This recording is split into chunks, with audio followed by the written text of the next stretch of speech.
Hey everybody, today we're going to go through a review of two topics. One, graphing lines using three different methods, and then a review of solving equations. Okay, so I want to jump right in, and this is us taking some review right out of our grade 9 course. So, you take a look on the screen, you see that you've been given the instruction to graph using a table of values. So, if we take a look at the first equation, y equals 3x plus 2, off on the side, I'm going to build my table. So I'm going to put down my x value, my y value, and I'll construct my table to allow me to start substituting. Okay, we can tell that that is a line because when we examine the equation, we notice all of our exponents are 1. When y is isolated, the exponent on x is 1. Therefore, we know it's a line. And so for us to graph a line, we only need 2 points. Now, my advice to you on those 2 points, don't just use 2. I'm going to go down and I'm going to do something a little silly. I want you to follow along, but just don't write it down. Okay, I'm going to start to build my table. So I'm going to pick a value to sub in. A nice easy value is 0. When I replace my x up in my equation, I'm now going to have 3 times 0 plus 2. There is my 2. So I now have the point 0, 2 on my line. And there is me building a table of values to be able to graph my line. Well, let's say that the next value I choose, this red value, I don't know, might be a nice other easy number, 2. Well, I go through and I sub in 2. And 3 times 2 is 5. Add on my 2 is 7. Okay, I hope you are good that my red point is wrong. Well, I go through and I plot my point 2, 7. And now what I would end up doing is connecting those with a line, and I would make that line stretch the full width of the grid. I need to give the biggest picture of that line. You guys take a look on the screen, you see my green line. You have no clue whether that is correct or not if you honestly made the mistake in the red point. Because I only use the minimum amount of information, it doesn't help me to find my mistakes. Now, is there a likelihood that we could end up making a silly mechanical mistake? Yes, we're human. Is it likely that you're going to make that mistake twice? Probably not. So, by choosing a third point, we could find our mistake. I'm going to leave on that red point. I'm going to leave on my poor point of 2, 7. It's clearly not 2, 7. But say next time I went through and I subbed in for a third point, I don't know, another easy x value, like -1. Well, if I replace my 3 with -1, then I'm going to get 3 times -1 plus 2. That gives me a -3 plus 2. And I get a y value of -1 as well. Okay, now I go ahead and I plot all of those points. 0, 2, 2, 7, -1, -1. And now when I go to line them up, I'm like, oh, shoot, those don't line up. Like, if I wanted to, my far left lines up with my far right, but it doesn't go through the other point. Or my 2 purples, they line up, but that now doesn't pass through my red. Okay, I know I made a mistake now. I know I did. By finding the third point, I can find my mistake. Now, it doesn't clearly tell me where the mistake is. But I'm hoping that when we take a look back, we would then go, oh, wait a second. When I sub in 2 for my x, 3 times 2 is 6. 6 plus 2 is 8. Oh, silly mistake. And now when I plot everything, and 8 is off my grid, so I do not plot it. But you could see that my 3 points now are going to line up. Okay, that allows me to talk about a quick little review topic. Do not ever, ever, ever plot your points that are off your grid. We should be good to be able to connect, extend the width of the grid, put our arrows on both ends, and we are good. Nice. Okay, hopefully that does a pretty decent review for us on graphing by a table of values. What I want you to do is just take a look at B. I put on B not because I think you need that review anymore, but rather I want to talk strategy. I will have some people that because the instruction says graph by a table of values, you may begin right now to go, okay, I'm going to put on my X and my Y, construct my table, and start subbing in. So maybe I do the exact same thing. I pick 0 as my first X value because X equals 0 is an easy thing to sub in. You will notice, though, if you look below the grid, it is going to require me to solve an equation. Yes, 3 times 0 is 0,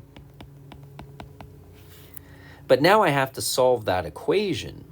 And maybe we do something like this, and then maybe we do something like this. But that green was a decent amount of work. Okay, I now know my Y value is -4. But notice, when I go to pick my next X value, and how about I sub in a -2 this time? I'm going to have to do all that work all over again. And then I'm going to have to do all that work all over again for my third point, and I might say, you know what? Let me do all of that work once. So what I'm talking about, if you see me erase that green on the bottom, is what I'm going to do is I'm going to spend one moment going through and isolating my Y in my equation. So I'm going to take my equation, if your eyes can go to the equation in B, and what I'm going to do is I'm going to get rid of this minus Y, so I'm going to add Y. That is going to give me the equation Y all by itself on one side and 3x minus 4 all by itself on the other side. I just rearranged my equation to make it look like the previous one. There's all my work. Now for me to go through, since I've already done that work, I don't have to do it again. I can now, if you look below the graph, just make a substitution and calculate. So -6 minus 4, -10. And maybe that purple calculation we did on the bottom, you're just doing in your head. Okay, we take a peek, and hopefully we're able to come up with a third point. Maybe this time I sub in +1. Okay, I sub in a +1. Now I sub that into my red version, and I'm going to get 3 minus 4 is -1. Now I have my points that I can plot. I can at least put 2 out of 3 of those points on my grid. 0, -4, 1, -1. I can't put -2, -10, but it does make sense that it would be somewhere down there. So even though I cannot plot it because it's off my grid, I do have the ability to connect those lines and use that point as an estimate. I'm going to make my line a little thinner this time, just so it doesn't kind of drown out those purple points. Extend it the width of the grid. I have to get rid of what's off the grid there, my mistake. Put arrows on the end, and then I think we're doing great. So I'm hoping you take a peek at that, and that was a pretty quick review for us in terms of going through and dealing with a table of values. Okay, I want to change gears now and graph using a different method. So if you take a look at the screen, you'll notice that we're going to graph using intercepts. And so what we're talking about then is graphing by using our y-intercept and our x-intercept. Intercepts are special points. They're where the other coordinate equals 0. When we get into applications, those can maybe be the start and the finish of something. They become special points for us. Important for us to note that because I have a line and all I need are 2 points, then intercepts becomes a viable method, a useful method to be able to create that graph. So using intercepts is really a way where you don't make mistakes anymore. So let's be as fast as we can be to graph that line. Now, I would also argue this is not the fastest method to graph, but it's pretty quick.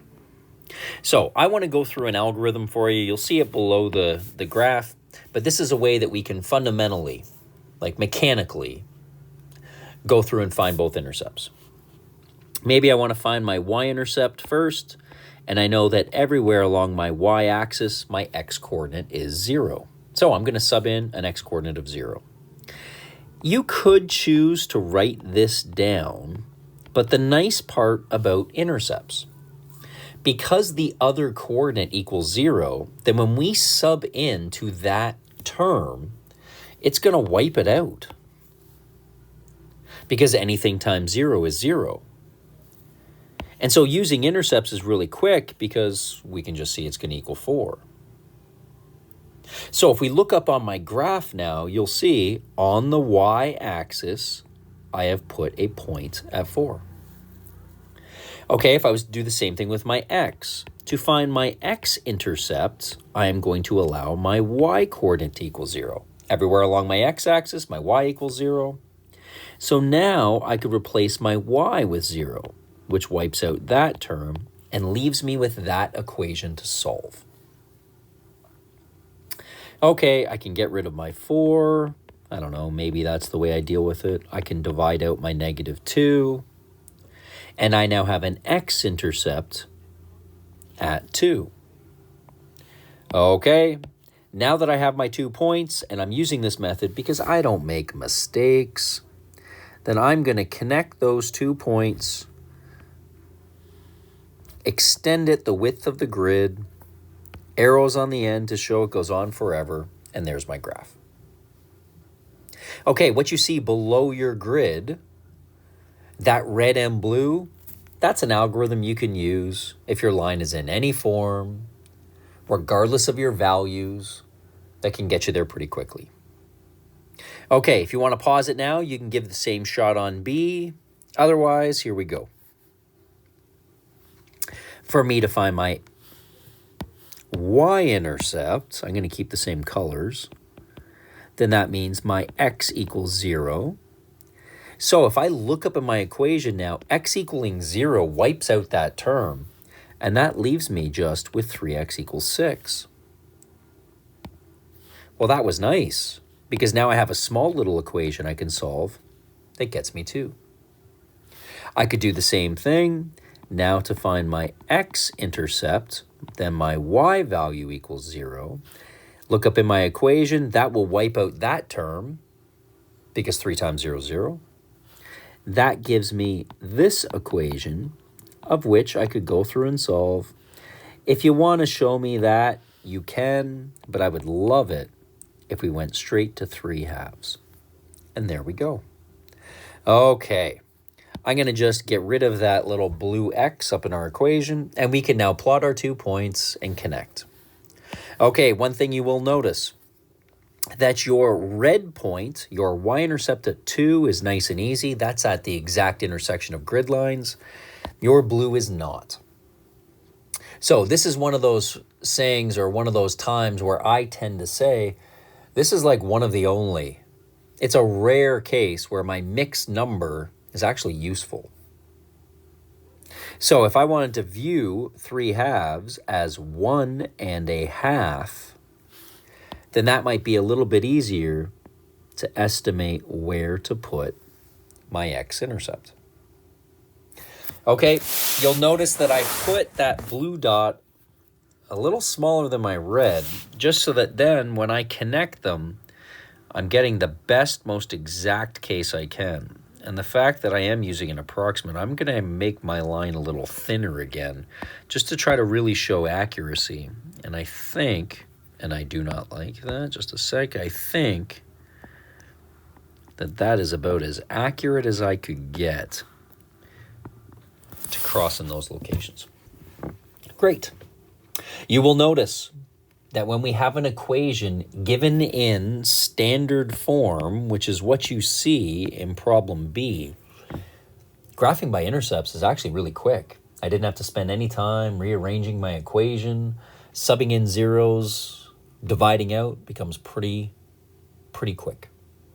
Okay, let's jump into what should be our fastest method. Okay, let's take a look at A.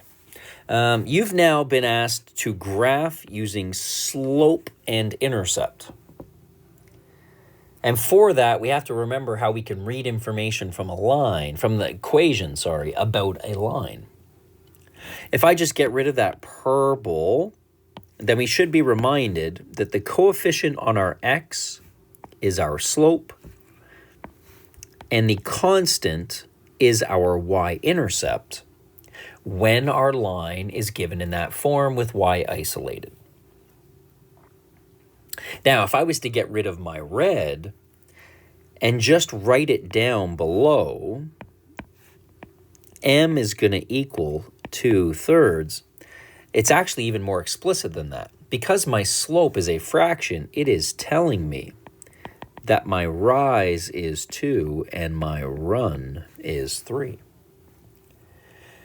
So we should be good to be able to go through. If you don't like using B from your standard form in grade 9, your slope-intercept form in grade 9, then maybe you just label it as a y-intercept.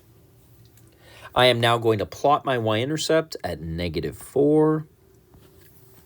And my slope now tells me the direction and steepness of my line. So I need to move from that blue point according to a slope of 2/3. Which means I need to go to the right 3, a run of 3, and up 2. And if I move according to that, then I get another point on my line. Okay, I did not have to move to the right 3 and up 2. I could have moved back 3. That would be a -3. And then maybe we could see down 2 would have been a -2. Notice you still get a slope of positive 2/3. That would now give me another point on that line. Maybe if I continue going to the right, I could have went to the right 3 again and then up 2 again. I don't know. I'm going to put on as many points as I need to where I think I can construct that line. Okay, I'm going to get rid of all my green because I hope you would never put that on, that you could count squares or move according to units. And now when I go through and connect those as best I can, trying to be as accurate as I can be, extend my line the full width of the grid, arrows on both ends. I'm hoping that you guys have a little review now of the fastest way to graph your line.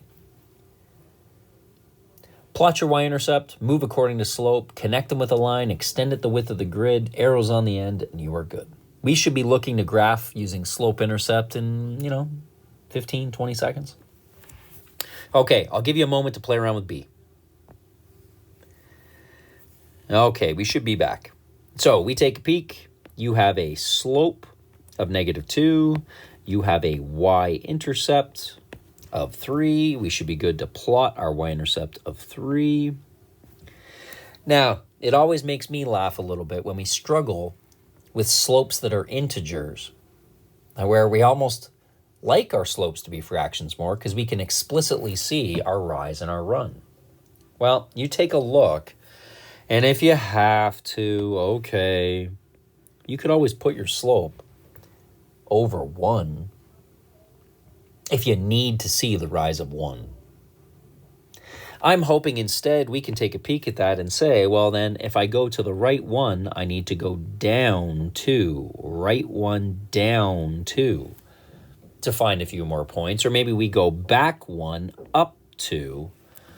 In either case, we should pretty quickly be able to see that we should have a line that is falling to the right because of that negative slope. Connect them, extend it the width of the grid, arrows on the end, and we are pretty good. Okay, what you've had up to this point should have been a very quick, or hopefully a pretty quick review on how to graph lines. If you need some practice on that topic, jump in and get some practice, but you really want to make sure that that is automatic for you. So I hope that this review helped. Best of luck.